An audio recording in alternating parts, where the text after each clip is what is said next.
Dan tidak banyak orang Farisi modern, seperti sifat-sifat Farisi, berada di atas mimbar, lalu mulai menghakimi orang lain.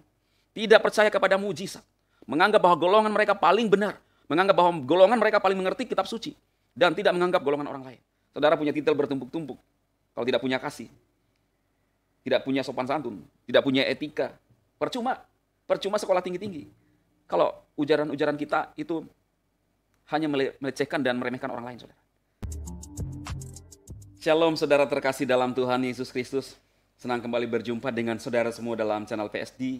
Doa dan harapan saya setiap saudara yang melihat tayangan-tayangan PSD dalam perlindungan Tuhan dan senantiasa dipelihara oleh Tuhan kita, Sang Pemilik kehidupan. Amin. Sebelum kita membaca dan merenungkan firman, sekaligus juga memberikan tanggapan-tanggapan terhadap pernyataan-pernyataan orang di luar sana yang menyesat-nyesatkan karismatik atau orang lain, saya perlu memberikan suatu kebenaran buat saudara semua yang melihatnya, agar kita bisa memahami firman Tuhan secara benar. Kita berdoa. Bapa, diberkati firman-Mu pada saat ini, biarlah menjadi rema bagi setiap kami Tuhan, sehingga kami tetap berjalan dalam kehendak Tuhan, tetap berhati-hati dalam setiap apa yang kami kerjakan. Tuhan, diberkati umat-Mu yang sakit disembuhkan, yang lemah dikuatkan, dan yang berbeban berat diberikan kelegaan, kelepasan. Di dalam nama Yesus kami berdoa dan siap membaca merenungkan firman-Mu. Amin. Nah saudara terkasih, saya akan menanggapi video-video dari seseorang dan yang sering saya tanggapi. Judul videonya adalah Para Penipu di Atas Mimbar, Kenali Mereka. Nah ini perlu kita luruskan saudara sebagai orang percaya. Walaupun saya tidak melihat isi video itu, tetapi saya mengetahui arah apa yang dibahas oleh seseorang itu. Siapakah yang mereka maksudkan penipu di atas mimbar? Tidak jauh beda dengan apa yang sering dilontarkan oleh si ST yang menganggap orang lain atau golongan lain itu adalah penipu. Nah, kalau menurut saya saudara bahwa penipu itu adalah seseorang yang terbukti melakukan tindak pidana penipuan, dan memang ada bukti-bukti bahwa mereka itu melakukan penipuan, itulah penipu. Jadi kita tidak bisa berasumsi dan beranggapan bahwa orang yang naik di atas mimbar itu kalau misalnya melakukan penipuan hanya dengan melakukan suatu ajaran-ajaran, lalu tidak ada tindak pidana penipuan di dalamnya, tidak ada unsur penipuan, tidak ada pemerasan, dan orang tidak merasa ditipu, maka itu bukan penipuan. Jadi ini yang perlu saya sampaikan kepada saudara, bahwa ketika ada orang di atas mimbar, ciri-cirinya itu kalau dia penipu adalah dikenal terbukti melakukan penipuan dan ada orang yang ditipu, saudara. Itu adalah mengenali penipu di atas mimbar. Itu sangat simpel dan sangat gampang, saudara. Nah, lalu di bagian yang kedua, ini adalah judul saya, Para Orang Farisi di Atas Mimbar, Kenali Mereka. Lah, saya ingin menyampaikan kepada saudara bahwa di zaman sekarang ada seperti golongan-golongan Farisi yang merajalela di mana-mana. Kita akan melihat siapa itu Farisi sebenarnya, saudara. Saya akan membacakan suatu ayat firman Tuhan buat saudara semua di dalam Matius pasal 5 ayat 20. Maka aku berkata kepadamu, ini Yesus berkata, jika hidup keagamaanmu tidak lebih benar daripada hidup keagamaan ahli-ahli Taurat dan orang-orang Farisi, sesungguhnya kamu tidak akan masuk ke dalam kerajaan surga. Wow, jelas ya saudara ya. Kalau hidup keagamaanmu tidak lebih baik daripada orang Farisi dan ahli-ahli Taurat, tidak akan masuk dalam kerajaan surga. Artinya apa saudara? Orang Farisi dan ahli-ahli Taurat hidup keagamaannya tidak baik di mata Tuhan Yesus.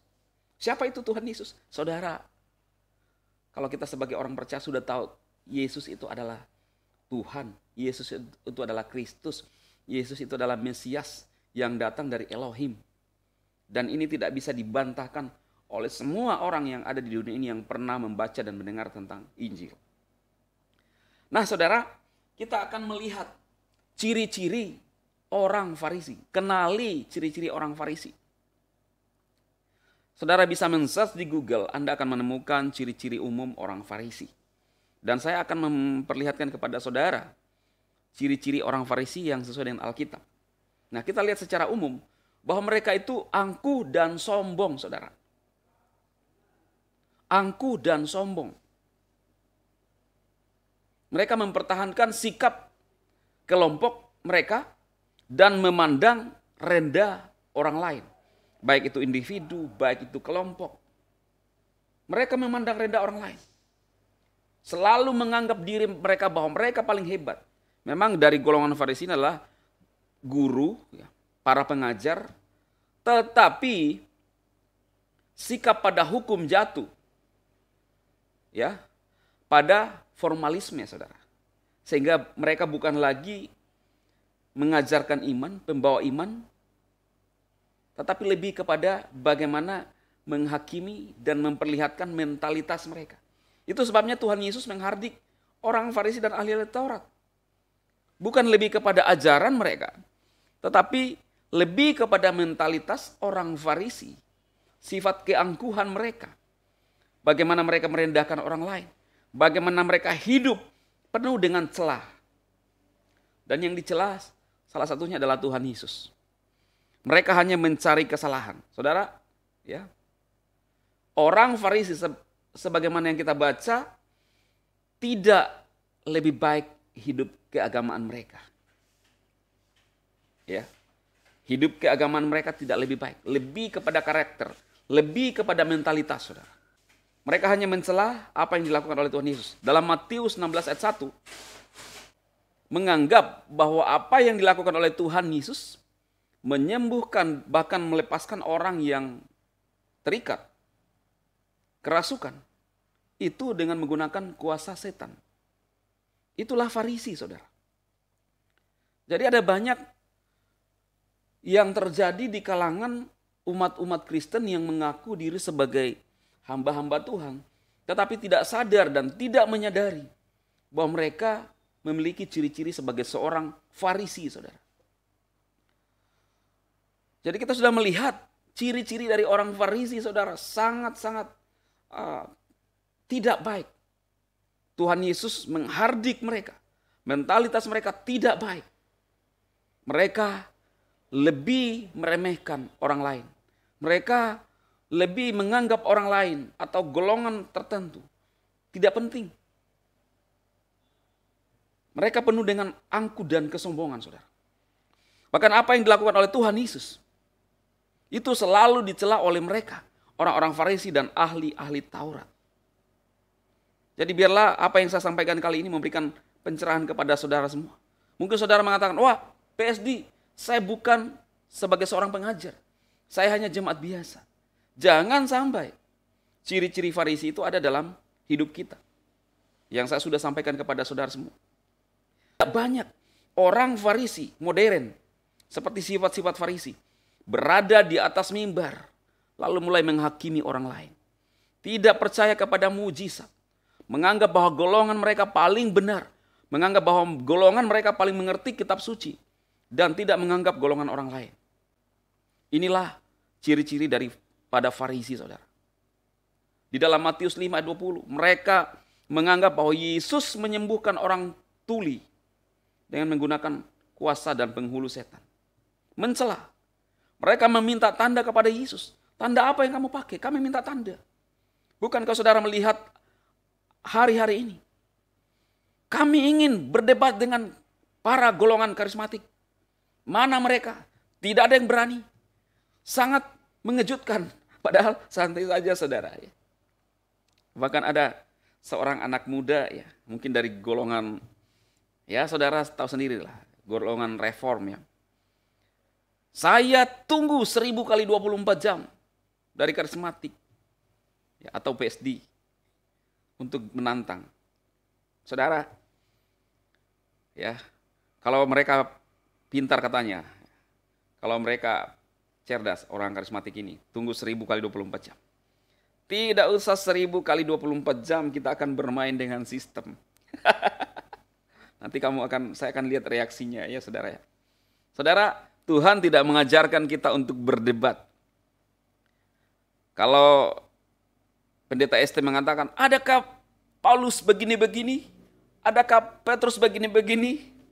Saya ingin menyampaikan kepada saudara bahwa adakah Petrus menyuruh untuk berdebat di dalam Alkitab? Adakah saudara Petrus menyesat-nyesatkan orang lain? Mereka fokus melayani. Adakah Petrus menyuruh untuk bersekolah tinggi lalu menyerang orang lain? Tidak ada kan saudara? Jadi mereka lupa. Yang tadi saya sampaikan kepada saudara, bahwa sikap pada hukum jatuh pada formalisme. Sehingga apa yang mereka sampaikan itu tidak lagi membangun iman. Jatuh pada formalisme kosong. Sikap mereka pada hukum. Sehingga lupa yang harus mereka sampaikan itu adalah bagaimana membangun iman orang lain. Tetapi sudah sibuk menghakimi orang lain.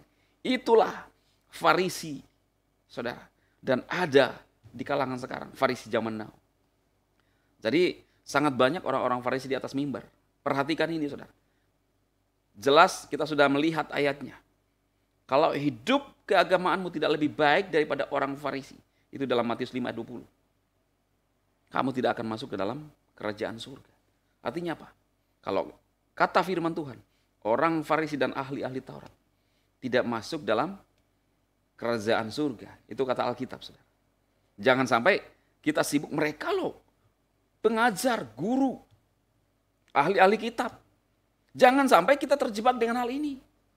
Kita punya pendidikan tinggi, ahli-ahli, S3 saya di luar, ya kan? Lalu kamu kuliah di mana?